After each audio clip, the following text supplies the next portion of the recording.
الله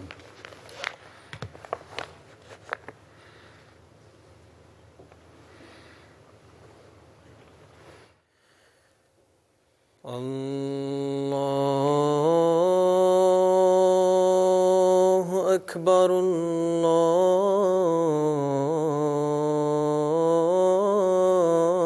الله أكبر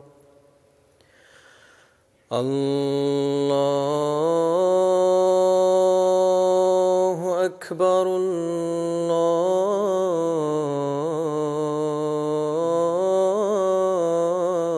الله أكبر أشهد أن لا إله إلا الله أشهد أن لا إله إلا الله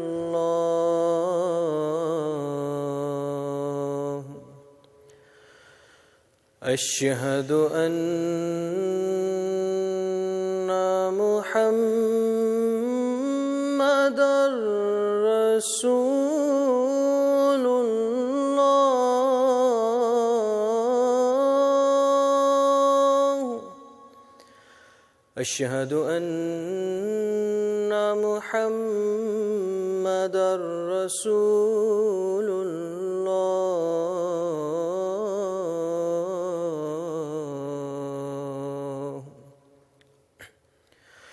حي على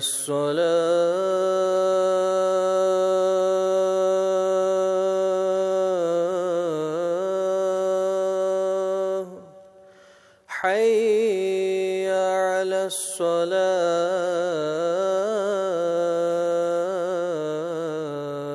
الصلاة حي على الفلاح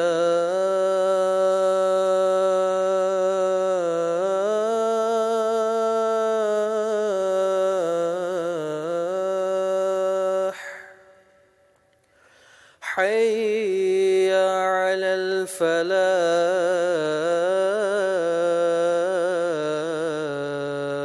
الفلاح الله أكبر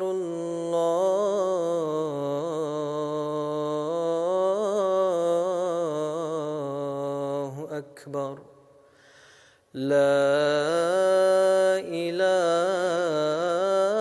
إله إلا الله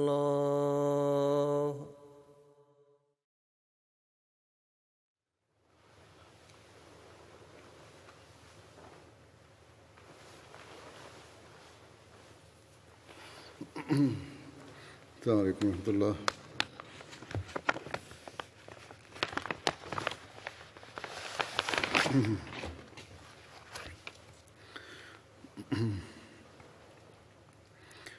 أشهد أن لا إله إلا الله وحده لا شريك له وأشهد أن محمدًا عبده ورسوله أما بعد فأعوذ بالله من الشيطان الرجيم بسم الله الرحمن الرحيم الحمد لله رب العالمين الرحمن الرحيم مالك يوم الدين إياك نعبد وإياك نستعين اهدنا الصراط المستقيم صراط الذين أنعمت عليهم غير المغضوب عليهم ولا الضالين. حضرت عمر رضی اللہ عنہ کے واقعات کا ذکر چل رہا ہے۔ حضرت عمر کے زمانے میں ایک جنگ ہوئی جسے جنگ رے کہتے ہیں۔ رے ایک مشہور شہر ہے جو پہاڑوں کی سرزمین ہے۔ یہ نیشا پور سے 480 میل کے فاصلے پر اور قزوین سے 51 میل کے فاصلے پر ہے۔ رے کے رہنے والے کو رازی کہتے ہیں۔ مشہور مفسر قرآن حضرت امام فخر الدین رازی رے کے رہنے والے تھے۔ رے کا حاکم سیاہ بخش بن مہران بن بہرام شوبین تھا۔ اس نے دمباوند، طبرستان، کومس اور جرجان والوں کو اپنی امداد کے لیے بلایا اور ان کو کہا کہ مسلمان رے پر حملہ آور ہیں، تم ان کے مقابلے کے لیے جمع ہو جاؤ، ورنہ پھر الگ الگ تم ان کے سامنے کبھی نہ ٹھہر سکو گے۔ چنانچہ ان علاقوں کی امدادی افواج بھی رے میں جمع ہو گئیں۔ ابھی رے کے راستے میں تھے کہ ایک ایرانی سردار، یہ مسلمان ابھی جو تھے رے کے راستے میں ہی تھے، ایک ایرانی سردار ابو فرخان زینبی مصالحانہ طور پر مسلمانوں سے ملا، جس کی وجہ غالباً یہ تھی کہ اس کی رے کے حاکم سے لگتی تھی۔ لشکر جب رے پہنچا، دشمن کی تعداد اور اسلامی لشکر کی تعداد میں کوئی مناسبت نہیں تھی۔ یہ صورت دیکھ کر زینبی نے نعیم کو کہا کہ آپ میرے ساتھ کچھ شاہ سوار بھیجیے، میں خفیہ راستے سے شہر کے اندر جاتا ہوں، آپ باہر سے حملہ آور ہوں اور شہر فتح ہو جائے گا۔ چنانچہ رات کے وقت نعیم بن مقرن نے اپنے بھتیجے منذر بن عمرو کی سرگردی میں رسالے کا کچھ حصہ زینبی کے ہمراہ بھیج دیا اور ادھر باہر سے لشکر لے کر خود شہر پر حملہ آور ہوئے۔ جنگ شروع ہو گئی۔ دشمن نے بڑی ثابت قدمی سے حملہ کا جواب دیا، مگر جب اپنی پشت سے ان مسلمانوں کے نعروں کی آواز سنی جو زینبی کے ہمراہ شہر کے اندر داخل ہو گئے تھے تو ہمت ہار دی اور شہر پر مسلمانوں کا قبضہ ہو گیا۔ شہر والوں کو تحریراً امان دے دی گئی، اور جو امان دی وہ اس طرح ہے، اس کے الفاظ بسم اللہ الرحمن الرحیم، یہ وہ تحریر ہے جو نعیم بن مقرن زینبی کو دیتے ہیں۔ وہ باشندگان رے اور باہر کے باشندوں کو جو ان کے ساتھ ہیں امان دیتے ہیں، اس شرط پر کہ ہر بالغ سالانہ حسب طاقت جزیہ دے، اور یہ کہ وہ خیر خواہی کرے، راستہ بتائیں اور خیانت و دھوکہ بازی نہ کریں، اور ایک دن رات مسلمانوں کی میزبانی کریں اور ان کی تعظیم کریں۔ جو مسلمانوں کو گالی دے گا سزا پائے گا، اور جو اس پر حملہ کرے گا مستوجب قتل ہوگا۔ بہرحال یہ تحریر ہو کر گواہی ڈالی گئی۔ پھر فتح کمیس ہے اور جرجان، یہ 22 ہجری کی ہیں۔ رے کی فتح کی خوشخبری حضرت عمر کے پاس قاصد لے کر پہنچا تو آپ نے نعیم بن مقرن کو لکھا کہ اپنے بھائی سوید بن مقرن کو کمیس کی فتح کے لیے بھیج دو۔ یہ شہر رے اور نیشاپور کے درمیان طبرستان کے پہاڑی سلسلہ کے آخری حصے پر واقع تھا۔ کمیس والوں نے کوئی مزاحمت نہ کی، اور سوید نے ان لوگوں کے لیے امان اور صلح کی تحریر لکھ دی۔ اس کے ساتھ ہی جرجان طبرستان اور خراسان کے درمیان ایک بڑا شہر تھا۔ جرجان جو ہے طبرستان اور خراسان کے درمیان ایک بڑا شہر تھا، اور طبرستان کے لوگوں نے بھی سوید کی طرف اپنے لوگ بھیجے اور انہوں نے بھی جزیے پر صلح کر لی۔ سوید نے سب علاقے کے لوگوں کے لیے امان اور صلح کی تحریر لکھ کر دے دی۔ کوئی مذہب کی بات نہیں ہوئی، جنہوں نے صلح کی ان کو صلح کر لی گئی۔ پھر فتح آذربائیجان ہے، یہ بھی 22 ہجری کی ہے۔ حضرت عمر کی طرف سے آذربائیجان کی مہم کا جھنڈا عتبہ بن فرقد اور بکیر بن عبداللہ کو دیا گیا تھا، یہ پہلے بیان ہو چکا ہے، اور حضرت عمر نے ہدایت کی تھی کہ دونوں الگ الگ اطراف سے حملہ آور ہوں۔ بکیر بن عبداللہ لشکر لے کر بڑھے اور جرمیزان کے قریب رستم کا بھائی اسفند یاز بن فرخزاد جو واجروز کے مارکے میں شکست کھا کر بھاگا تھا، مقابلے کے لیے نکلا۔ یہ بکیر کا آذربائیجان پر پہلا مارکا تھا۔ لڑائی ہوئی، دشمن کو شکست ہوئی اور اسفند یاز گرفتار ہو گیا۔ اسفند یاز نے بکیر سے پوچھا، اسلامی سالار سے، کہ آپ صلح پسند کرتے ہیں یا جنگ؟ بکیر نے جواب دیا کہ صلح۔ وہ بولا تو پھر آپ مجھے اپنے پاس ہی رکھیں، اپنی قید میں لے لیا تو اپنی قید میں رکھو، جب تک میں ان لوگوں کا نمائندہ بن کر آپ سے صلح نہ کروں گا یہ لوگ کوئی مصالحت نہیں کریں گے، جنگ لڑتے رہیں گے، جبکہ ارد گرد کے پہاڑوں میں منتشر ہو جائیں گے یا قلعوں میں محصور ہو جائیں گے یہ لوگ۔ بکیر نے اسفند یاز کو اپنے پاس ہی رکھا۔ آہستہ آہستہ اور علاقہ ان کے زیر اقتدار آتا چلا گیا۔ عتبہ بن فرقد نے دوسری جانب سے حملہ کیا۔ اسفند یاز کا بھائی بہرام ان کے راستے میں حائل ہوا، مگر لڑائی کے بعد شکست کھا کر بھاگ گیا۔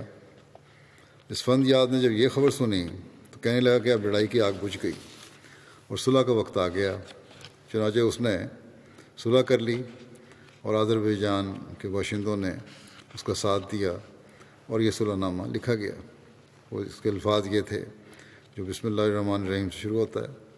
یہ تحریر ہے جو امیر المومنین عمر بن خطاب کے عامل عتبہ بن فرقد آذربائیجان کے باشندے کو دیتے ہیں۔ آذربائیجان کے میدانی علاقے اور پہاڑی علاقے اور سرحدی اور کناروں کے علاقے کے رہنے والوں اور تمام مذاہب والوں کے لیے یہ تحریر ہے۔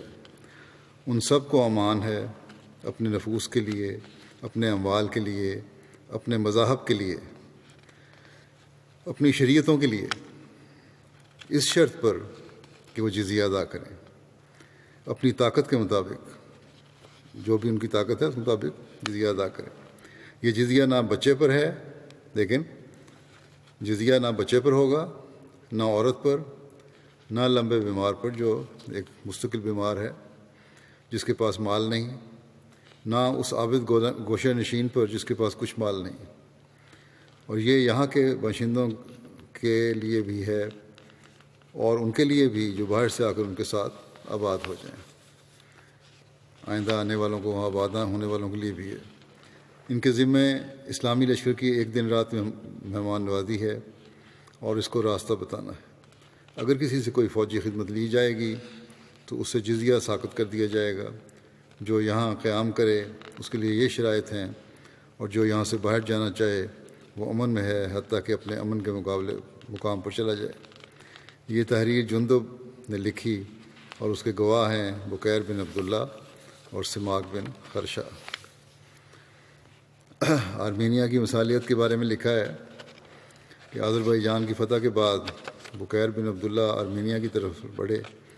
ان کی امداد کے لیے حضرت عمر نے ایک لشکر سراقہ بن مالک بن عمر کی سرکردگی میں بھجوایا اور اس مہم میں سپہ سالار اعلیٰ بھی سراقہ کو مقرر کیا اور ہراول دستوں کی کمان عبد الرحمن بن ربیعہ کو دی۔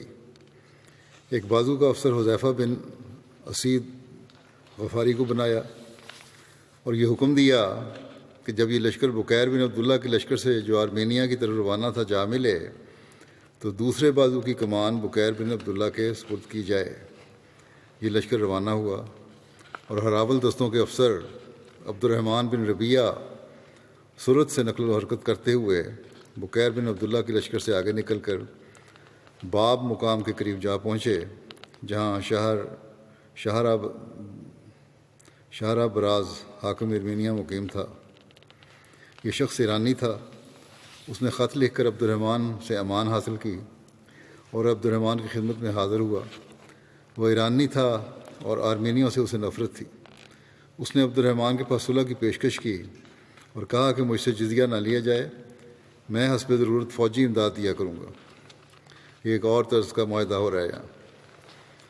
خود آگے صلح کر لی تو جزیہ نہ لیا جائے، میں مدد کرتا ہوں، فوجی مدد کروں گا. سراقہ نے تجویز منظور کر لی اور بغیر جنگ کے آرمینیا پر قبضہ ہو گیا. حضرت عمر کی خدمت میں جب اس قسم کی صلح کی رپورٹ کی گئی تو نہ صرف یہ کہ آپ نے اسے منظور کر لیا بلکہ بڑی مسرت اور پسندیدگی کا اظہار فرمایا. حضرت سراقہ نے جو تحریر اس صلح کی دی وہ یہ تھی کہ بسم اللہ الرحمن الرحیم. یہ وہ تحریر ہے جو امیر المومنین عمر بن خطاب کے گورنر سراقہ بن عمر نے شہرہ براز اور آرمینیا اور ارمن کے باشندوں کو دی ہے. وہ انہیں امان دیتے ہیں ان کی جانوں پر، اموال پر اور مذہب پر کہ انہیں کوئی نقصان نہ پہنچایا جائے. وہ حملے کی صورت میں فوجی خدمت سر انجام دیں گے اور ہر اہم کام میں جب حاکم مناسب سمجھے مدد دیں گے، اور جزیہ ان پر نہیں لگایا جائے گا بلکہ فوجی خدمت جزیہ کے بدلے میں ہوگی. مگر جو فوجی خدمت نہ دیں ان پر اہل آذربائیجان کی طرح جزیہ ہے اور راستہ بتانا ہے اور پورے ایک دن کی میزبانی ہے. لیکن اگر ان سے فوجی خدمت لی جائے گی تو جزیہ نہ لیا جائے گا. اگر فوجی خدمت نہ لی جائے گی تو جزیہ لگایا جائے گا. پھر اس کے بھی گواہ ہیں عبد الرحمن بن ربیہ اور سلمان بن ربیہ، بکیر بن عبداللہ. یہ تحریر جو ہے مرضی بن مقرن نے لکھی، وہ بھی گواہ ہیں. اس کے بعد سراقہ نے آرمینیا کے ارد گرد کے پہاڑوں کی طرف افواج کو بھیجنا شروع کی. چنانچہ بکیر بن عبداللہ، حبیب بن مسلمہ، حذیفہ بن اسید اور سلمان بن ربیہ کی سرکردگی میں ان پہاڑوں کی طرف افواج روانہ ہوئیں. بکیر بن عبداللہ کو موکان بھیجا گیا، حبیب کو تفلیس کی طرف روانہ کیا اور حذیفہ بن اسید کو لان کے پہاڑوں میں رہنے والوں کے مقابلے کے لیے بھیجا. سراقہ کی ان افواج میں نمایاں کامیابی بکیر بن عبداللہ کو ہوئی. انہیں موکان بھیجا گیا تھا. انہوں نے موکان کے باشندوں کو امن کی تحریر دے دی، اور یہ تحریر یوں تھی جو بسم اللہ الرحمن الرحیم سے شروع ہوتی ہے. یہ وہ تحریر ہے جو بکیر بن عبداللہ نے کباہ کے پہاڑوں میں اہل موکان کو دی ہے. ان کو امان ہے ان کی جانوں پر، ان کے مالوں پر، ان کے مذہب پر، ان کی شریعتوں پر، اس شرط پر کہ وہ جزیہ دیں جو ہر بالغ پر 1 دینار یا اس کی قیمت ہے. ہر جگہ جو معاہدے ہو رہے ہیں وہاں مذہب کی میں آزادی ہے، شریعت کی آزادی ہے. یہ الزام لگایا جاتا ہے کہ مذہب تلوار سے پھیلایا اسلام نے. کسی کو نہیں کہا گیا کہ زبردستی اسلام لاؤ. اور خیر خواہی کریں اور مسلمانوں کو راستہ دکھائیں اور 1 دن رات کی میزبانی کریں. ان کے لیے یہ امان ہوگی جب تک وہ اس عہد نامے پر قائم رہیں اور خیر خواہ رہیں، اور ہمارے ذمہ ان سے وفاداری ہے. واللہ المستعان، اللہ مددگار ہے. لیکن اگر وہ اس عہد کو ترک کر دیں اور کوئی فریب ان سے سرزد ہو تو ان کی امان باقی نہ ہوگی مگر یہ کہ وہ دھوکہ کرنے والوں کو حکومت کے سپرد کر دیں، ورنہ وہ بھی ان کے شریک سمجھے جائیں گے. اس کے بھی گواہ مقرر گواہوں نے دستخط 4-5 لیں. پھر فتح خراسان ہے جو 22 ہجری میں ہوئی. اس کی تفصیل یوں ہے کہ جنگ جلولہ کے بادشاہ ایران یزدجرد رہ پہنچا. وہاں کے حاکم عوان جازویہ نے یزدجرد پر حملہ کر دیا اور یزدجرد کی مہر پر قبضہ کر کے اپنی مرضی کی دستاویز تیار کر لیں اور پھر وہ انگوٹھی اسے واپس کر دی. پھر ابان حضرت سعد کے پاس آیا اور وہ تمام چیزیں واپس کر دیں جو تحریری طور پر لکھی ہوئی تھیں، یعنی جو دستاویز تیار کی گئی تھیں وہ انہیں دے دیں. یزدجرد ریاض سے اصفہان کی طرف روانہ ہوا. ابان کو یزدجرد کا وہاں قیام پسند نہ آیا، اس لیے یزدجرد کو کرمان کی طرف روانہ ہونا پڑا. مقدس آگ اس کے ساتھ تھی. آگ پرست تھے لوگ، وہ آگ کو ساتھ لیے پھرتے تھے. جو ان کی مقدس آگ تھی وہ ساتھ تھی اس کے. پھر اس نے خراسان کا ارادہ کیا اور مرو میں آ کر مقیم ہو گیا. مقدس آگ کو وہاں روشن کر دیا اور اس کے لیے آتش کدہ تعمیر کروایا اور باغ لگایا جو مرو سے دور 2 فرسخ یعنی 6 میل کے فاصلے پر تھا. یہاں آ کر وہ امن و امان سے رہنے لگا. غیر مفتوحہ علاقوں کے اہل عجم سے خط و کتابت کے ذریعے راہ و رسم بڑھانے لگا، یہاں تک کہ وہ سب اس کے مطیع اور فرمانبردار ہو گئے۔ نیز اس نے مفتوحہ علاقوں کے اہل فارس کو اور ہرمزان کو بھی ورگلایا، چنانچہ اس ورگلانے کے نتیجے میں انہوں نے مسلمانوں سے اپنے وفا کے بندھن توڑ ڈالے اور بغاوت کر دی۔ نیز اہل جبال اور اہل فیروزان نے بھی ان کی دیکھا دیکھی معاہدے توڑ دیے اور بغاوت کر دی۔ جبال جو ہے یہ عراق میں ایک معروف علاقے کا نام ہے جو اصفہان سے لے کر زنجان، قزوین، ہمازان، ریب وغیرہ شہروں پر مشتمل ہے۔ فیروزان اصفہان کی ایک بستی کا نام ہے۔ بہرحال ان وجوہات کی بنا پر امیر المومنین حضرت عمر رضی اللہ عنہ نے مسلمانوں کو اجازت دے دی کہ وہ ایران کے علاقوں میں پیش قدمی کر کے ان کے اندر گھس جائیں۔ چنانچہ اہل کوفہ اور اہل بصرہ روانہ ہوئے اور انہوں نے ان کی سرزمین پر پہنچ کر زبردست حملے شروع کر دیے۔ عنب بن قیس خراسان کی طرف روانہ ہوئے۔ راستے میں انہوں نے مہرجان قزق پر قبضہ کر لیا۔ مہرجان قزق جو ہے یہ حلوان سے لے کر ہمازان تک پہاڑوں کے درمیان کا ایک وسیع علاقہ ہے جو کئی شہروں اور بستیوں پر مشتمل تھا۔ پھر مزید آگے بڑھتے ہوئے اصفہان کی طرف روانہ ہوئے۔ اس وقت اہل کوفہ جے کا محاصرہ کیے ہوئے تھے۔ جے بھی اصفہان کے نواح میں ایک قدیم شہر کا نام تھا جو آج کل تقریباً ویران ہے۔ عجم میں اس کو اب شہرستان کہا جاتا ہے۔ اس لیے وہ تبستان کے راستے خراسان میں داخل ہوئے اور ہرات پر بزور شمشیر قبضہ کر لیا۔ تبستان ایک نواحی قصبہ ہے جو نیشا پور اور اصفہان کے درمیان واقع ہے۔ فارس میں اسے مفرد کے طور پر تبس پڑھتے ہیں۔ ہرات خراسان کے مشہور شہروں میں سے ایک عظیم اور مشہور شہر ہے۔ انہوں نے وہاں سہار بن فلاں عبدی کو اپنا جانشین بنایا اور پھر مزید آگے بڑھتے ہوئے مرو شاہ جہاں کی طرف روانہ ہوئے۔ مرو شاہ جہاں خراسان کے شہروں اور قصبوں میں سب سے مشہور ہے۔ یہ نیشا پور سے 210 میل کے فاصلے پر واقع ہے۔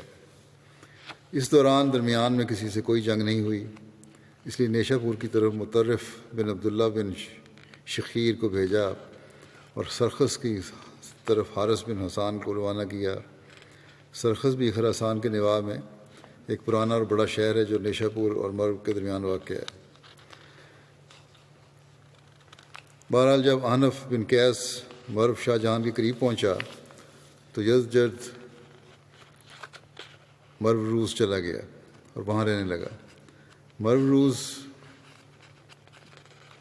جو ہے اس کا نام اس لیے ہے کہ مرو اس سفید پتھر کو کہتے ہیں جس میں آگ جلائی جاتی ہے، نہ وہ سیاہ ہوتا ہے اور نہ سرخ، اور روز فارسی میں دریا کو کہتے ہیں۔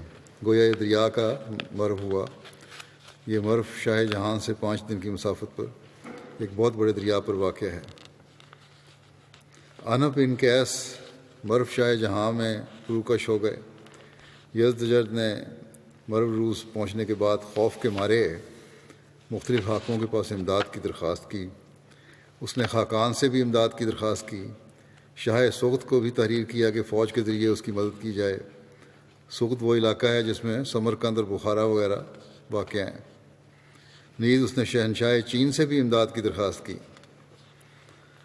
عنف بن قیس نے مرو شاہ جہاں پر حارثہ بن نعمان بالی کو اپنا جانشین مقرر کیا اور اس عرصے میں کوفہ کی فوجیں ان کے 4 سرداروں کی قیادت میں عنف بن قیس کے پاس پہنچ گئیں۔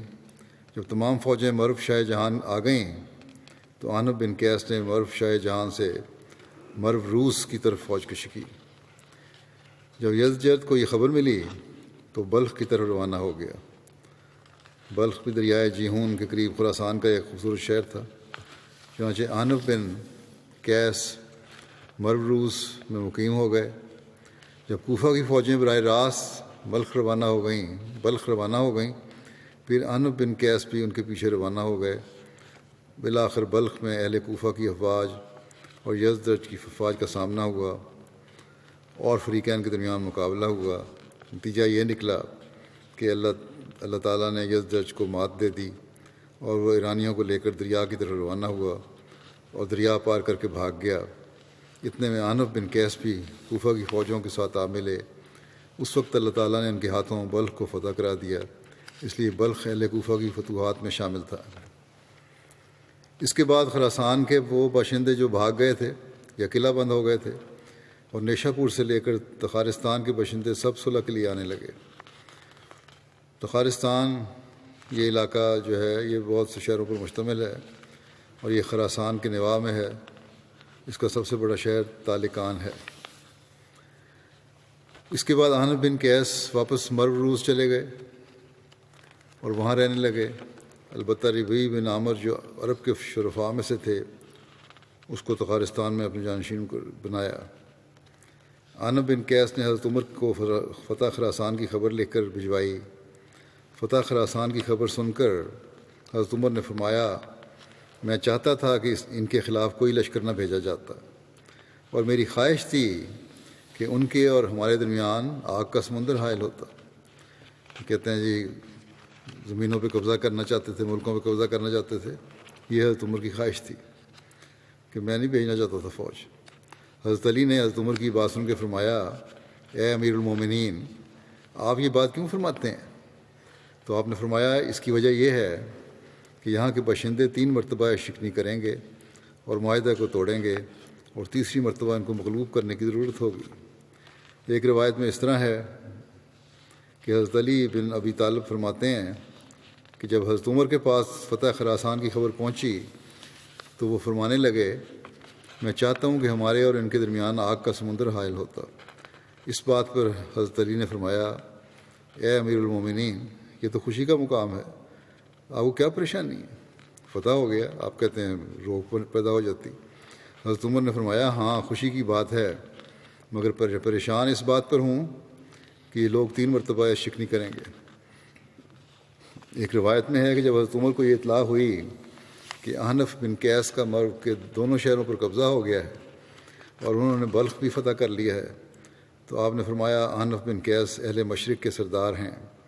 پھر عنف بن قیس کو یہ تحریر کیا کہ تم دریا عبور نہ کرنا، بلکہ تم اس سے پہلے کے علاقے میں مقیم رہو۔ جن خصوصیات کے ساتھ تم خراسان میں داخل ہوئے تھے، آئندہ بھی تم ان عادات پر قائم رہنا۔ اس طرح فتح و نصرت ہمیشہ تمہارے قدم چومے گی۔ البتہ تم دریا کو عبور کرنے سے پرہیز کرو، ورنہ تم نقصان اٹھاؤ گے۔ یزدجرج پہلے اپنے ہمسائے ممالک کو مدد کے لیے بلایا تھا۔ اس وقت تو ان ممالک نے کوئی خاص امداد نہیں کی، مگر اب یزدجرج خود اپنی مملکت سے بھاگ کر ان کے پاس مدد کا تعلق ہوا اور ان ممالک سے مدد حاصل کر کے دوبارہ اپنا ملک فتح کرنے کا قصد کیا۔ ترک سردار خاقان نے اس کا ساتھ دیا اور بلخ میں اپنی فوج لے کر آ گیا۔ بلخ دریائے جیہون کے قریب خراسان کا ایک خوبصورت شہر تھا۔ مسلمان 20,000 کی تعداد میں تھے۔ عنف نے ترک شاہ سواروں کے 3 فوجی قتل کر دیے، جس سے ترک سردار خاقان بشگونی لیتا ہوا واپس چلا گیا۔ چین کے شہنشاہ نے مسلمانوں کے حالات و واقعات سننے کے بعد یزدجرج کو لکھا کہ تمہارے قاصد نے مسلمانوں کی جو صفات بیان کی ہیں، میرے خیال میں اگر وہ پہاڑ سے بھی ٹکرا جائیں تو اسے ریزہ ریزہ کر دیں، اور اگر میں تمہاری مدد کے لیے آؤں تو جب تک وہ ان اوصاف پر قائم ہیں جو تمہارے قاصد نے مجھے بتائے ہیں، یعنی مسلمان کہ یہ اوصاف ہیں جو قاصد بتا رہا ہے، تو وہ میرا تخت بھی چھین لیں گے اور میں ان کا کچھ بگاڑ نہ سکوں گا، اس لیے تم ان سے مصالحت کر لو۔ یزدجرج پھر مختلف شہروں میں پھرتا رہا، یہاں تک کہ حضرت عثمان کے دور خلافت میں قتل ہوا۔ عنف بن قیس نے فتح کی خوشخبری اور مال غنیمت حضرت عمر کی خدمت میں روانہ کر دیا۔ حضرت عمر نے مسلمانوں کو جمع کیا اور ان سے خطاب فرمایا۔ فتح کے متعلق تحریر حضرت عمر کے ارشاد پر پڑھ کر سنائی گئی۔ پھر حضرت عمر نے اپنے خطبہ میں فرمایا، یقیناً اللہ تبارک و تعالیٰ نے اپنے رسول صلی اللہ علیہ وسلم کا ذکر فرمایا ہے اور اس ہدایت کا ذکر فرمایا ہے جس کے ساتھ آپ صلی اللہ علیہ وسلم کو بھیجا گیا تھا، اور اللہ نے آپ صلی اللہ علیہ وسلم کی پیروی کرنے والوں سے جلد ثواب اور دنیا و آخرت میں دیر سے بھلائی کے ملنے کا وعدہ فرمایا ہے۔ پھر حضرت عمر نے قرآن کریم کی یہ آیت پڑھی، والذی ارسل رسولہ بالہدی ودین الحق لیظہرہ علی الدین کلہ ولو کرہ المشرکون۔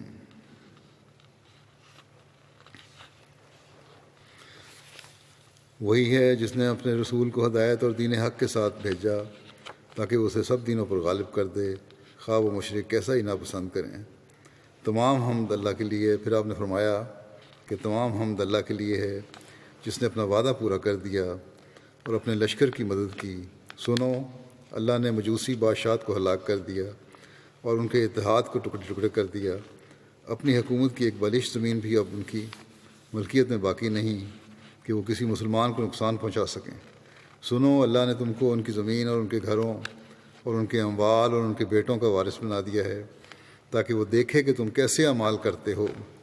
اس بات کو اچھی طرح ذہن نشین کر لو کہ تمہاری طرح بہت سی قومیں فوجی طاقت کی مالک تھیں۔ حضرت عمر فرما رہے ہیں، رسید کر رہے ہیں مسلمانوں کو، اچھی طرح ذہن نشین کر لو کہ تمہاری طرح بہت سی قومیں فوجی طاقت کی مالک تھیں، اور گزشتہ زمین کی بہت سی مہذب قومیں، گزشتہ زمانے کی بہت سی مہذب قومیں دور دراز کے ممالک میں قابض ہو گئی تھیں۔ اللہ اپنا حکم نافذ کرنے والا ہے اور اپنا وعدے کو پورا کرنے والا ہے، اور ایک قوم کے بعد دوسری قوم کو نمودار کرے گا۔ تم لوگ اس کے احکامات کو نفاذ کرانے کے لیے ایسے شخص کی پیروی کرو جو تمہارے لیے اس کے عہد کو پورا کرے اور تمہارے لیے خدائی وعدے کو پورا کر کے دکھائے۔ تم اپنی حالت میں کوئی تغیر و تبدل نہ کرنا، ورنہ اللہ تمہیں تمہارے علاوہ لوگوں سے بدل دے گا۔ اگر بدل لو گے، اپنے دین کو بھول جاؤ گے، جو احکامات ہیں ان پر عمل نہیں کرو گے، تو پھر اللہ تعالیٰ دوسرے لوگوں کو لے آئے گا۔ پھر فرمایا، مجھے اس وقت امت مسلمہ کی تباہی اور بربادی کا صرف تم ہی سے اندیشہ ہے۔ مجھے یہ خطرہ نہیں کہ دشمن مسلم امہ کو تباہ کرے گا، بلکہ مسلم امہ کی تباہی اور بربادی کا صرف تمہیں مسلمانوں سے ہی اندیشہ ہے اور خوف ہے۔ اور آج ہم دیکھ رہے ہیں کہ یہی بات سچ ثابت ہو رہی ہے۔ مسلمان ہی مسلمان کی گردنیں مار رہا ہے، ان کو ختم کر رہا ہے، ایک دوسرے حملے کر رہا ہے، ملک پہ چڑھائی کر رہے ہیں، اور کہنے کو یہ جہاد ہے، لیکن مسلمانوں کو قتل کر رہا ہے۔ فتح استخر فارس کا مرکزی شہر تھا۔ یہ ساسانی بادشاہوں کے قدیم مرکزی اور مقدس مقام تھا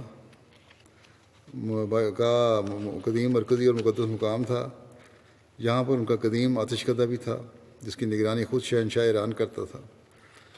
حضرت عثمان بن ابو العاص نے استخر کے مقام کا ارادہ کرتے ہوئے اس کی طرف پیش قدمی کی اور اہل استخر کے ساتھ جور کے مقام پر مقابلہ ہوا۔ مسلمانوں نے وہاں ان کے ساتھ بھرپور جنگ لڑی۔ پھر اللہ تعالیٰ نے مسلمانوں کو اہل جور کے مقابلے پر فتح عطا کی اور مسلمانوں نے استخر بھی فتح کر لیا۔ بہت سے لوگوں کو قتل کیا گیا اور بہت سے لوگ بھاگ گئے۔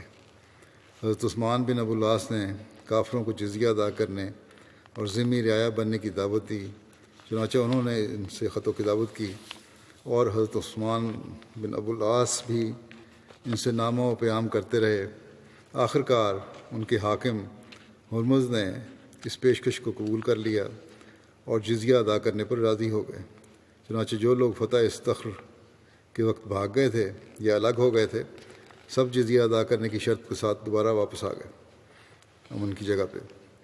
دشمن کی شکست کے بعد حضرت عثمان بن ابو العاص نے سب مال غنیمت جمع کیا اور اس کا خمس نکال کر امیر المومنین حضرت عمر کے پاس بھیج دیا، اور باقی حصہ مسلمانوں میں تقسیم کی غرض سے رکھ لیا، اور تمام مسلمان فوجوں کو لوٹ مار سے روک دیا اور چھینی ہوئی چیزوں کو واپس کرنے کا حکم دیا۔ جو کچھ چھینا تھا لوگوں سے، صبح سالار نے کہا کہ سب واپس کرو۔ پھر حضرت عثمان بن ابو العاص نے تمام لوگوں کو اکٹھا کیا اور فرمایا، ہمارا معاملہ ہمیشہ بام عروج پر رہے گا اور ہم تمام مصائب سے محفوظ رہیں گے جب تک کہ ہم چوری اور خیانت نہ کریں۔ جب ہم مال غنیمت میں خیانت کرنے لگیں گے تو یہ ناپسندیدہ باتیں ہمارے اندر نظر آئیں گی، یہ برے کام ہمیں ہماری اکثریت کو لے ڈوبیں گے۔ خیانت کرو گے، چوری کرو گے، تو پھر یہی باتیں تمہیں لے ڈوبیں گی۔ اور آج کل کے مسلمانوں میں یہی کچھ ہمیں نظر آ رہا ہے، آپس میں لوٹ مار ہے، یا جہاں بھی جاتے ہیں وہاں لوٹ مار ہے، بددیانتی ہے، اور انہی بد اخلاقیوں نے ان کو بالکل ہی کسی کام کا نہیں چھوڑا، اور ہر جگہ دنیا میں بدنام ہو رہے ہیں۔ حضرت عثمان بن ابو العاص نے فتح کے دن فرمایا کہ جب اللہ تعالیٰ کی کسی قسم کے ساتھ بھلائی کا ارادہ کرتا ہے تو انہیں ہر قسم کی برائیوں سے بچاتا ہے اور ان کے اندر امانت اور دیانتداری کی خصوصیات پیدا فرما دیتا ہے۔ اس لیے تم امانتوں کی حفاظت کرو، کیونکہ تم سے اپنے دین و مذہب کی جو چیز سب سے پہلے چھوٹے گی وہ ہے امانت، اور جب تمہارے اندر سے دیانتداری جاتی رہے گی تو روزانہ کوئی نہ کوئی نیکی تمہارے اندر سے جاتی رہے گی۔ دیانتداری گئی تو نیکیاں بھی ختم ہونی شروع ہو جائیں گی۔ حضرت عمر فاروق کے دور خلافت کے آخری زمانے اور حضرت عثمان کے دور خلافت کے پہلے سال شاہرخ نے بغاوت کر دی، اور اس نے اہل فارس کو ورگلایا، اور ان کو بھڑکانے کے نتیجے میں اہل فارس نے عہد شکنی کی۔ حضرت عثمان بن ابو العاص کو ان کی سرکوبی کے لیے دوبارہ بھیجا گیا، اور پیچھے سے حضرت عبداللہ بن معمر اور شبل بن معبد بجلی کی معیت میں امدادی فوج بھیجی گئی۔ ان کا فارس کے مقام پر دشمن سے سخت مقابلہ ہوا، جس میں شاہرخ اور اس کا بیٹا مارا گیا، اور اس کے علاوہ بہت سے لوگوں کو بھی قتل کیا گیا، اور شاہرخ کو حضرت عثمان بن ابو العاص کے بھائی حکم بن ابو العاص نے قتل کیا تھا۔ ایک روایت کے مطابق حضرت علاء بن حضرمی نے 17 ہجری میں حضرت عمر کے دور خلافت میں پہلی مرتبہ اس تخر کو فتح کیا تھا۔ اس کے باشندوں نے صلح کے بعد بدعہدی کی، جس کے نتیجے میں بغاوت پھیل گئی۔ اس کی سرکوبی کے لیے حضرت عثمان بن ابو العاص نے اپنے بیٹے اور بھائی کو بھیجا، جنہوں نے بغاوت دور کی اور اس تخر کے امیر کو قتل کر دیا، جس کا نام شاہرخ تھا۔ فسعہ اور دارا بجرد۔ حضرت ساریہ بن زنیم کو حضرت عمر نے فسعہ اور دارا بجرد شہر کی طرف روانہ فرمایا۔ یہ 23 ہجری کا واقعہ ہے۔ فسعہ فارس کا ایک قدیم شہر تھا جو شیراز سے 216 میل کے فاصلے پر واقع تھا۔ دارا بجرد فارس کا ایک وسیع علاقہ ہے جس میں فسعہ اور دیگر شہر تھے۔ دلائل نبوہ میں روایت ہے کہ حضرت ابن عمر بیان کرتے ہیں کہ حضرت عمر نے ایک لشکر حضرت ساریہ کی سرکردگی میں روانہ فرمایا۔ ایک دن جب کہ حضرت عمر خطاب کر رہے تھے کہ اچانک اونچی آواز میں کہنے لگے، یا سارے الجبل، اے ساریہ پہاڑ کی طرف ہٹ جاؤ۔ تاریخ طبری میں ہے حضرت عمر نے حضرت ساریہ بن زنیم کو فسعہ اور دارا بجرد کے علاقے کی طرف روانہ کیا۔ انہوں نے وہاں پہنچ کر لوگوں کا محاصرہ کر لیا۔ اس پر انہوں نے اپنے حمایتی لوگوں کو اپنی مدد کے لیے بلایا تو وہ مسلمان لشکر کے مقابلے کے لیے صحرا میں اکٹھے ہو گئے، اور جب ان کی تعداد زیادہ ہو گئی تو انہوں نے ہر طرف سے مسلمانوں کو گھیر لیا۔ حضرت عمر جمعہ کے دن خطبہ دے رہے تھے کہ آپ نے فرمایا، یا ساریہ بن زنیم الجبل الجبل، یعنی اے ساریہ بن زنیم پہاڑ پہاڑ۔ مسلمان لشکر جس جگہ پر مقیم تھا اس کے قریب ہی ایک پہاڑ تھا، اگر وہ اس کی پناہ لیتے تو دشمن صرف ایک طرف سے حملہ آور ہو سکتا تھا۔ بس انہوں نے پہاڑ کی جانب پناہ لے لی۔ اس کے بعد انہوں نے جنگ کی اور دشمن کو شکست دی اور بہت سا مال غنیمت حاصل کیا۔ اس مال غنیمت میں جواہرات کا ایک صندوقچہ بھی تھا، جسے مسلمان لشکر نے باہمی اتفاق رائے سے حضرت عمر کے لیے ہبہ کر دیا۔ حضرت ساریہ نے اس صندوقچے کے ساتھ اور فتح کی خوشخبری کے ساتھ ایک ایلچی کو حضرت عمر کی طرف بھجوایا۔ جب وہ ایلچی مدینہ پہنچا تو اس وقت حضرت عمر لوگوں کو کھانا کھلا رہے تھے، اور آپ کے ہاتھ میں وہ عصا تھا جس کے ذریعے وہ اونٹوں کو ہنکایا کرتے تھے۔ اس قاصد نے حضرت عمر سے بات کرنے کی خواہش ظاہر کی تو حضرت عمر نے اسے کھانے پر بٹھا دیا۔ چنانچہ وہ کھانے پر بیٹھ گیا۔ جب وہ کھانے سے فارغ ہوا تو حضرت عمر جانے لگے۔ وہ شخص پھر کھڑے ہو کر ان کے پیچھے پیچھے جانے لگا۔ حضرت عمر نے اس کو اپنے پیچھے آتے دیکھ کر گمان کیا کہ اس شخص کا پیٹ ابھی نہیں بھرا، لہذا جب آپ اپنے گھر کے دروازے پر پہنچے تو فرمایا اندر آ جاؤ، اور آپ نے نان بھائی کو حکم دیا کہ دسترخوان پر کھانا لائے۔ چنانچہ کھانا لایا گیا جو روٹی اور زیتون اور نمک پر مشتمل تھا۔ پھر آپ نے اس شخص سے فرمایا کھاؤ۔ جب وہ کھانے سے فارغ ہوا تو اس شخص نے کہا، اے امیر المومنین، میں ساریہ بن زنیم کا ایلچی ہوں۔ آپ نے فرمایا خوش آمدید. پھر آپ کے قریب آیا یہاں تک کہ اس کا گھٹنا حضرت عمر کے گھٹنے سے چھونے لگا. پھر حضرت عمر نے اس سے مسلمانوں کے بارے میں پوچھا، پھر ساریہ کے بارے میں پوچھا تو اس نے آپ کو بتایا. پھر اس نے صندوقچے کا حال بیان کیا تو حضرت عمر نے اس کی طرف دیکھا اور بلند آواز سے فرمایا، نہیں، اس میں کوئی عزت والی بات نہیں ہے. اس لشکر کے پاس جاؤ اور اسے ان کے درمیان تقسیم کرو. یہ جواہرات مجھے بھیجے ہیں، لشکر کو ہی تقسیم کر دو. اس نے عرض کیا کہ اے امیر المومنین، میرا اونٹ لاغر ہو گیا ہے اور میں نے انعام کی توقع پر قرض بھی لیا تھا، بس آپ مجھے اتنا دیں جس سے میں ان کی تلافی کر سکوں. وہ اصرار کرتا رہا یہاں تک حضرت عمر نے اس کے اونٹ کے بدلے صدقے کے اونٹوں میں سے ایک اونٹ اسے دیا اور اس کا اونٹ لے کر صدقے کے اونٹوں میں شامل کیا. اور وہ ایلچی معتوب اور محروم ہوتے ہوئے بصرہ پہنچا اور حضرت عمر کے حکم پر عمل کیا. یہ بھی بیان کیا جاتا ہے کہ جو قاصد فتح کی خوشخبری لے کر مدینہ آیا تو اہل مدینہ نے اسے ساریہ کے بارے میں پوچھا اور فتح کے بارے میں، اور یہ کہ کیا جنگ کے دن مسلمانوں نے کوئی آواز سنی تھی. اس نے کہا کہ ہاں، ہم نے سنا تھا، یا ساریہ الجبل، یعنی اے ساریہ پہاڑ کی طرف ہٹ جاؤ. اس وقت قریب تھا کہ ہم ہلاک ہو جاتے، بس ہم نے پہاڑ کی طرف پناہ لی تو اللہ تعالیٰ نے ہمیں فتح عطا فرمائی. حضرت مسلم موعود رضی اللہ عنہ میں اس واقعے کو اس طرح بیان فرمایا ہے، فرماتے ہیں کہ حضرت عمر کا ایک واقعہ لکھا ہے کہ ان کی خلافت کے ایام میں وہ ممبر پر چڑھ کر خطبہ پڑھ رہے تھے کہ بے اختیار ان کی زبان پر یہ الفاظ جاری ہوئے، یا ساریہ تو الجبل، یا ساریہ تو الجبل، یعنی اے ساریہ ساریہ پہاڑ پر چڑھ جا، اے ساریہ پہاڑ پر چڑھ جا. چونکہ فکرات بے تعلق تھے، لوگوں نے ان سے سوال کیا کہ آپ نے یہ کیا کہا تھا. تو آپ نے فرمایا کہ مجھے دکھایا گیا کہ ایک جگہ ساریہ جو اسلامی لشکر کے ایک جرنیل تھے کھڑے ہیں اور دشمن ان کے عقب سے اس طرح حملہ آور ہے کہ قریب ہے کہ اسلامی لشکر تباہ ہو جائے. اس وقت میں نے دیکھا تو پاس ایک پہاڑ تھا جس پر چڑھ کر وہ دشمن کے حملے سے بچ سکتے تھے، اس لیے میں نے ان کو آواز دی کہ وہ اس پہاڑ پر چڑھ جائیں. ابھی زیادہ دن نہ گزرے تھے کہ ساریہ کی طرف سے بین ہی اسی مضمون کی اطلاع آئی، اور انہوں نے یہ بھی لکھا کہ اس وقت ایک آواز آئی جو حضرت عمر کی آواز سے مشابہ تھی، جس نے ہمیں خطرے سے آگاہ کیا اور ہم پہاڑ پر چڑھ کر دشمن کے حملے سے بچ گئے. اس واقعے سے معلوم ہوتا ہے، حضرت مسلم موعود لکھتے ہیں، اس واقعے سے معلوم ہوتا ہے کہ حضرت عمر کی زبان اس وقت ان کے اپنے قابو سے نکل گئی تھی اور اس قادر مطلق ہستی کے قبضے میں تھی جس کے لیے فاصلے اور دوری کوئی شے ہی نہیں. حضرت مسیح موعود علیہ السلام بھی اس بارے میں فرماتے ہیں، ہم یہ بھی کہتے ہیں کہ یہ الزام کہ صحابہ کرام سے ایسے الہامات ثابت نہیں ہوئے بالکل بے جا اور غلط ہے، کیونکہ احادیث صحیحہ کی روح سے صحابہ کرام رضی اللہ عنہم کے الہامات اور خوارق بکثرت ثابت ہیں. حضرت عمر رضی اللہ تعالیٰ عنہ کا ساریہ کے لشکر کی خطرناک حالت سے باعلام الہی مطلع ہو جانا، جس کو بہقی نے ابن عمر سے روایت کیا ہے، اگر الہام نہیں تو اور کیا تھا. اور پھر ان کی یہ آواز کہ یا ساریہ الجبل مدینہ میں بیٹھے ہوئے منہ سے نکلنا، اور وہی آواز قدرت غیبی سے ساریہ اور اس کے لشکر کو دور دراز مسافت سے سنائی دینا، اگر خارق عادت نہیں تو اور کیا چیز ہے. پھر فتح کرمان کا ذکر ہے جو 23 ہجری میں ہوئی.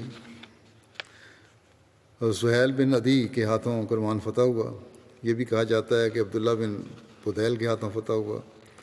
حضرت سہیل کے ہراول دستے پر نصیر بن عمر جیلی تھے. ان کے مقابلے کے لیے اہل کرمان جمع ہو گئے. وہ اپنی سرزمین کے قریب علاقے میں جنگ کرتے رہے. آخرکار اللہ تعالیٰ نے انہیں منتشر کر دیا اور مسلمانوں نے ان کا راستہ روک لیا. نصیر نے ان کے بڑے بڑے سرداروں کو قتل کر دیا. اسی طرح حضرت سہیل بن عدی نے دیہاتیوں کے دستے کے ذریعے دشمن کے راستوں کو جیرفت مقام تک روک لیا. حضرت عبداللہ بھی شیر کے راستے وہاں پہنچے اور حسب منشا اس مقام پر انہیں بہت سارے اونٹ بھیڑ بکریاں ملیں، تو انہوں نے اونٹوں اور بھیڑ بکریوں کی قیمت لگائی. ان کی قیمت میں عرب کے اونٹوں سے بڑے ہونے کے باعث ان میں اختلاف پیدا ہوا. چنانچہ اس اختلاف کو ختم کرنے کے لیے اس کے بارے میں حضرت عمر کو لکھا گیا. حضرت عمر نے ان کی طرف لکھا کہ عربی اونٹ کی گوشت کے مطابق قیمت لگائی جاتی ہے، اور یہ اونٹ بھی اسی کی مانند ہیں، اگر وہ تمہاری رائے کے مطابق بڑھ کر ہے تو اس کی قیمت میں اضافہ کر دو۔ جو مال ہاتھ آیا تھا اس کے مطابق اس کی جانوروں کی قیمت لگائی جا رہی ہے۔ ایک روایت میں آتا ہے کہ حضرت عمر کے دور خلافت میں حضرت عبداللہ بن بدیل بن ورقا خزائی نے کرمان کو فتح کیا، پھر فتح کرمان کے بعد وہ طباسین آئے، پھر وہاں سے حضرت عمر کے پاس آئے اور کہنے لگے کہ میں نے طباسین کو فتح کر لیا ہے، آپ مجھے یہ دونوں علاقے جاگیر میں دے دیں۔ جب حضرت عمر نے یہ دونوں علاقے ان کو جاگیر میں دینے کا ارادہ کیا تو کسی نے آپ سے کہا کہ یہ دونوں علاقے بہت بڑے اضلاع ہیں اور خراسان کے دروازے ہیں، اس پر آپ نے ان کو یہ دونوں علاقے جاگیر میں دینے کا ارادہ ملتوی کر دیا۔ فتح سجستان یہ بھی 23 ہجری کی ہے۔ سجستان خراسان سے بڑا علاقہ ہے اور اس کی سرحدیں دور دراز علاقوں تک پھیلی ہوئی تھیں۔ یہ علاقہ سندھ اور دریائے بلخ کے درمیان تھا۔ اس کی سرحدیں بہت دشوار گزار تھیں اور آبادی بھی بہت زیادہ تھی۔ سجستان کو ایرانی سیستان بھی کہتے ہیں۔ ایرانی لوگ سجستان کو ایرانی سیستان بھی کہا جاتا ہے، یا ایرانی لوگ اس کو سیستان کہتے ہیں۔ مشہور ایرانی پہلوان رستم اسی علاقے کا رہنے والا تھا۔ یہ کرمان کے شمال میں واقع تھا۔ اس کا صدر مقام زرنج تھا۔ قدیم زمانے میں یہ بہت بڑا علاقہ تھا اور حضرت معاویہ کے زمانے میں یہ بہت اہم علاقہ تھا۔ یہاں کے لوگ قندھار، ترک اور دوسری قوموں سے جنگ کرتے رہتے تھے۔ عاصم بن عمرو نے سجستان کا رخ کیا اور عبداللہ بن نمیر بھی فوج لے کر اس کے ساتھ شامل ہو گئے۔ اہل سجستان سے ان کے قریبی علاقے میں مقابلہ ہوا اور مسلمانوں نے شکست دی اور اہل سجستان بھاگ گئے۔ چنانچہ مسلمانوں نے ان کا تعاقب کیا اور زرنج مقام پر ان کا محاصرہ کر لیا گیا، اور ساتھ ساتھ مسلمانوں نے جہاں جہاں ممکن ہوا مختلف علاقوں کو بھی فتح کرتے گئے۔ بالآخر اہل سجستان نے زرنج اور دیگر مفتوحہ علاقوں کے بارے میں مصالحت کر لی اور باقاعدہ مسلمانوں سے معاہدہ منظور کرایا اور اپنے صلح نامہ میں شرط منظور کرا لی کہ ان کے جنگل محفوظ چراگاہوں کی طرح سمجھے جائیں گے۔ اس لیے جب مسلمان وہاں سے گزرتے تھے تو ان کے جنگلوں سے بچ کر نکلتے تھے کہ وہ کہیں انہیں نقصان پہنچا کر ایسی شکنی مرتکب نہ ہو جائیں۔ اس حد تک احتیاط کرتے تھے مسلمان۔ بہرحال اہل سجستان خراج دینے پر راضی ہو گئے اور مسلمانوں نے ان کی حفاظت کی ذمہ داری کو قبول کر لیا۔ فتح مکران یہ بھی 23 ہجری کی ہے۔ حکم بن عمرو کے ہاتھوں مکران، آج کل اسے مکران کہا جاتا ہے، پرانی تاریخوں میں مکران لکھا ہوا ہے۔ یہ فتح ہوا شہاب بن مخارق اور سہیل بن عدی اور عبداللہ بن اتبان بھی اپنے لشکروں سمیت ان سے مل گئے۔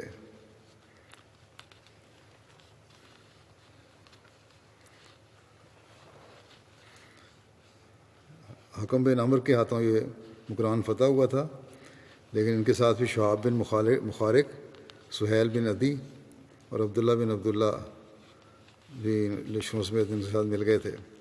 مسلمانوں نے سندھ کے بادشاہ کے خلاف متحد ہو کر جنگ کی اور اسے شکست دی۔ حکم بن عمرو نے سہار عبدی کے ہاتھ فتح کی خبر اور مال غنیمت بھیجا اور مال غنیمت میں حاصل شدہ ہاتھیوں کے بارے میں ہدایت طلب کی۔ جب حضرت عمر کو فتح کی بشارت پہنچی تو حضرت عمر نے اس سے مکران کی زمین کے بارے میں پوچھا۔ اس نے کہا، اے امیر المومنین، اس کے نرم میدانوں کی زمین بھی پہاڑوں کی طرح سخت ہے اور وہاں پانی کی سخت قلت ہے، اس کے پھل خراب ہیں اور وہاں کے دشمن بہت دلیر ہیں، اور وہاں بھلائی کے مقابلے میں برائی بہت زیادہ ہے۔ وہاں کثیر تعداد بھی تھوڑی معلوم ہوتی ہے اور قلیل تعداد ضائع ہو جاتی ہے، اور اس کا پچھلا حصہ تو اس سے بھی بدتر ہے۔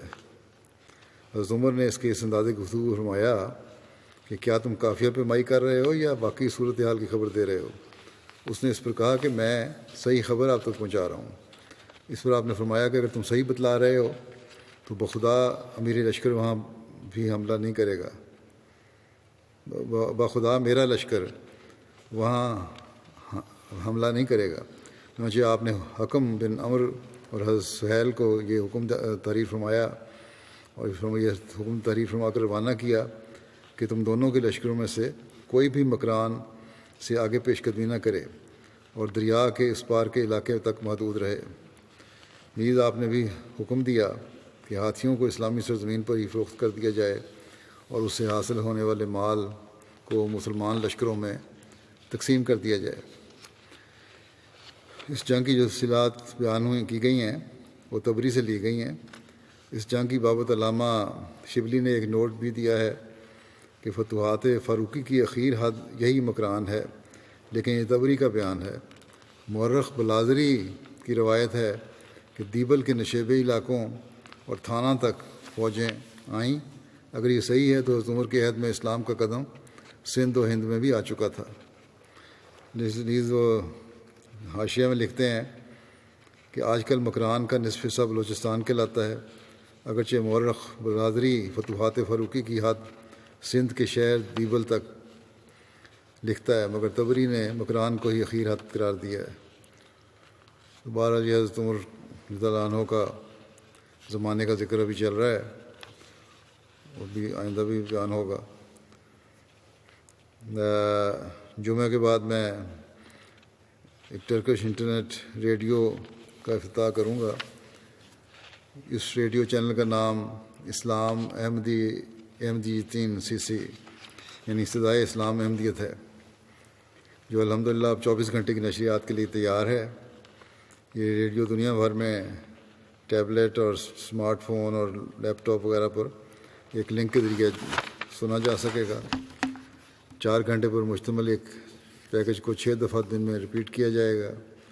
اس پیکج میں 1 گھنٹہ تلاوت، ماہ ترکی ترجمہ، حدیث نبوی صلی اللہ علیہ وسلم، کلام الامام حضرت مسیح موعود علیہ السلام، ترکی زبان میں میرے خطبات کا ترجمہ، نیز مجلس سوال و جواب بھی ایک نشر ہوا کرے گی۔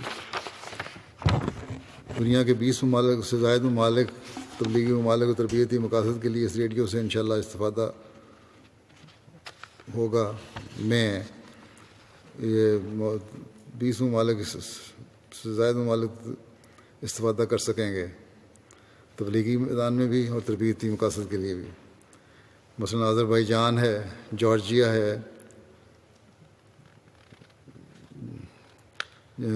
جیسے ترکی زبان بولنے والے ملک ہیں۔ یہ کئی سابقہ روسی ریاستیں ہیں جہاں ترکی زبان بولی جاتی ہے۔ اسی طرح ملک ترکی اور وہ سبھی یورپین ممالک جن میں ترک آباد ہیں ان نشریات سے فائدہ اٹھا سکتے ہیں۔ اس ریڈیو کی تیاری کی توفیق شعبہ تبلیغ جرمنی کو ملی ہے۔ اللہ تعالیٰ ان کو بھی جزا دے اور اللہ تعالیٰ ہر لحاظ سے اس کو ببرکت فرمائے۔ اس کو ابھی میں جمعہ کی نماز کے بعد لانچ کروں گا۔ بعض غائب جنازے ہیں، ان کا بھی کو پڑھوں گا، جمعہ کے بعد ادا کروں گا۔ ساتھ یہی بتا دوں کہ ہمارے پیارے عزیز طالع کا جنازہ ابھی پہنچا نہیں ہے، شاید چند دن لگ جائیں، تو جب آئے گا تو اس کے بعد نماز جنازہ ادا کی جائے گی انشاءاللہ، اور وہاں پھر اس کا ذکر بھی انشاءاللہ ہوگا۔ جو جنازہ غائب آج میں نے پڑھنے ہیں ان میں پہلا ہے مکرم محمد المختار کپتا صاحب، جو مراکش کے تھے۔ 73 سال کی عمر میں ان کی وفات ہوئی۔ انا للہ و انا الیہ راجعون۔ مرحوم نے 2009 میں بیعت کی، بہت مخلص احمدی تھے۔ بیعت کے بعد جماعت کی خدمت اور احمدیت کی تبلیغ میں ہر وقت لگے رہتے تھے۔ معاشرے میں غلط عقائد کی درستی میں انہوں نے بہت کردار ادا کیا ہے۔ ان کے علاقہ مغربی مراکش کا تھا۔ وہاں کے صدر صاحب لکھتے ہیں کہ مرحوم ریٹائرڈ فوجی تھے، پڑھے لکھے تھے، عربی کے علاوہ فرانسیسی اور اسپینش زبانوں کے ماہر تھے۔ امامت البشریٰ پڑھ کر جلد ہی بیعت کر لی۔ پھر حضرت مسیح علیہ السلام کی کتابوں کا بڑے شوق اور محبت سے کم از کم 2 کتابوں کو بڑے شوق اور محبت سے 2 بار پڑھا۔ پھر تفسیر کبیر کے مطالعہ کیا، پھر اس کی کاپیاں کروا کر اور جلد بنوا کر احمدیوں میں تقسیم کی۔ کہتے ہیں جب ہمارے علاقے میں نظام جماعت قائم ہوا تو انہوں نے جماعتی خدمت کے لیے زندگی وقف کر دی اور مختلف جماعتوں کے دورے کیے، مالی قربانیوں میں بھی پیش رہے۔ کبھی بھی انہوں نے یہ نہیں کہا کہ آج میں مصروف ہوں یا یہ خدمت نہیں کر سکتا۔ بڑے پختہ عزم کے مالک تھے جو کہ نوجوانوں میں بھی نہیں ملتا۔ پھر لکھتے ہیں کہ نظام خلافت کی کامل اور فوری اطاعت کرتے تھے۔ تبلیغ کا بڑا جوش تھا، گاڑی، بس، ریل، دکان میں ہر چھوٹے بڑے کو تبلیغ کرتے، خاندان میں ہر ایک کو پیغام حق پہنچایا۔ مرحوم نماز تہجد میں باقاعدہ تھے، ہر سوموار اور جمعرات کو روزہ رکھتے تھے۔ دعائیں بھی جو بتائیں گئی تھیں میری طرف سے وہ بھی ہمیشہ پڑھتے تھے، جوبلی کی دعائیں بھی۔ روزانہ 5 سے 10 احزاب تلاوت قرآن کریم کرتے رہتے تھے، چلتے ہوئے قرآن کریم یاد کرتے تھے، دہرائی کرتے رہتے تھے، اور بعض دفعہ رستے میں چلتے ہوئے تلاوت قرآن میں اتنے مصروف ہوتے کہ ادھر ادھر کے ماحول سے بے خبر ہو جاتے تھے۔ گویا قرآن کریم سے تو ایک عشق تھا انہیں، بلکہ بعض تو کہتے ہیں رات کو سوتے ہوئے بھی ان کے منہ سے قرآن کریم کی آیات سننے کی آوازیں آتی تھیں، کہنے کی آوازیں آتی تھیں، پڑھنے کی۔ مرحوم نے 9 سال تک مغربی مراکش میں بطور نائب صدر جماعت اور صدر انصار اللہ اور سیکرٹری مال کی خدمت کی توفیق پائی۔ مرحوم موسی تھے، ان کی اہلیہ بھی بہت مخلص اور موسیہ ہیں۔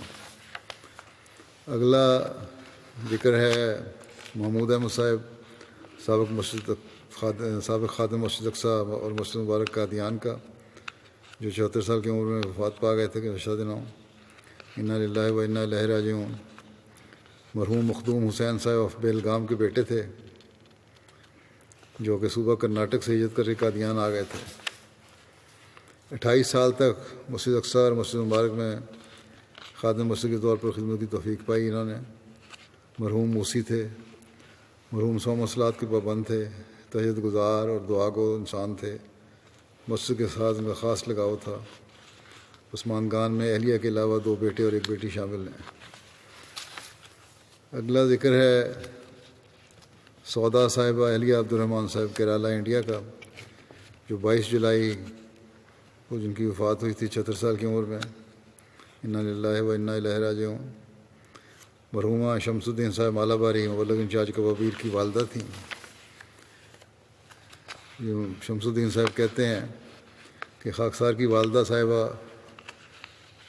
وی ٹی محمد صاحب مرحوم کی بیٹی تھیں، جو ضلع پال کاٹھ اور مضافات کے سب سے پہلے احمدی تھے، جنہوں نے 1937 میں بیعت کی توفیق پائی۔ پھر لمبے عرصے تک دشمنوں کی طرف سے شدید مظالموں کا سامنا کرتے رہے۔ اسی بائیکاٹ کے دوران کہتے ہیں کہ خاکسار کی نانی اور ان کی بڑی بیٹی کی وفات ہو گئی۔ جب والدہ 1.5 سال کی تھی اس وقت ان کی والدہ وفات کے بعد دشمنوں نے نانی کو دفنانے بھی نہیں دیا، جس پر 40 کلومیٹر دور شہر کے عام قبرستان میں انہیں دفنانا پڑا۔ کہتے ہیں نانا اپنی کمسن بچی کے ساتھ ہجرت کر گئے۔ اس طرح والدہ بچپن سے ہی طرح طرح کی ابتلاؤں میں سے گزرتی رہیں۔ مرحومہ 100 مصلات کی پابند اور موسیہ تھیں۔ ہمدردی خلق ان کے اندر کوٹ کوٹ کر بھری ہوئی تھی۔ ہر پریشان حال شخص کے لیے دعائیں کرنا اور اگر سامنے ہو تو اس کی مدد کرنا آپ کی عادت تھی۔ عثمان میں شوہر کے علاوہ 4 بیٹے اور 2 بیٹیاں شامل ہیں، اور ان کے پوتے بھی وقف زندگی ہیں، اور ایک بیٹے مبلغ ہیں، باہر سے حاضر بھی نہیں ہو سکے جنازے پہ۔ اللہ تعالیٰ مرحومہ کے درجات بلند فرمائے۔ اگلا ذکر ہے سیدہ مجید صاحبہ اہلیہ شیخ عبد المجید صاحب فیصل آباد کا،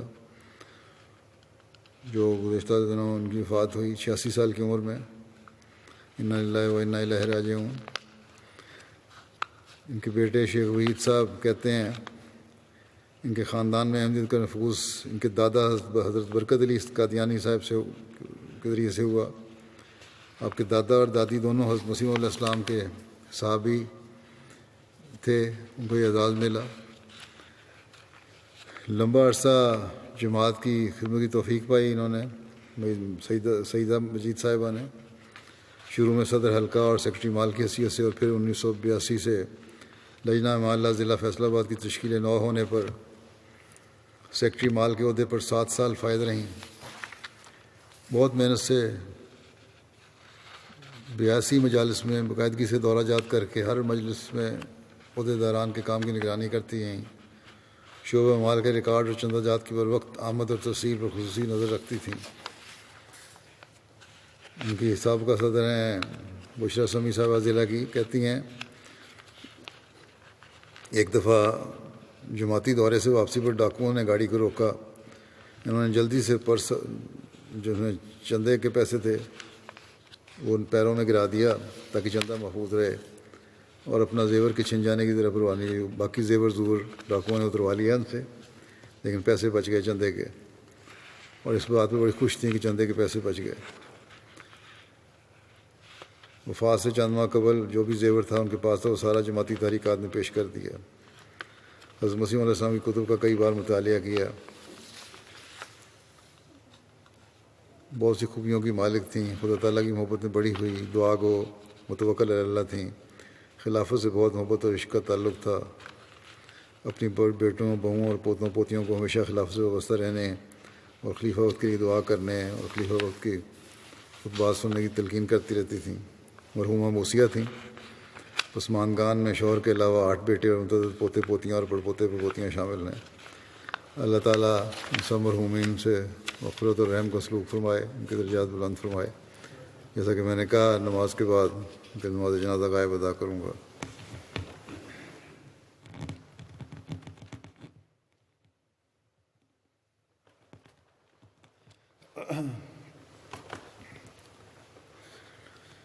الحمد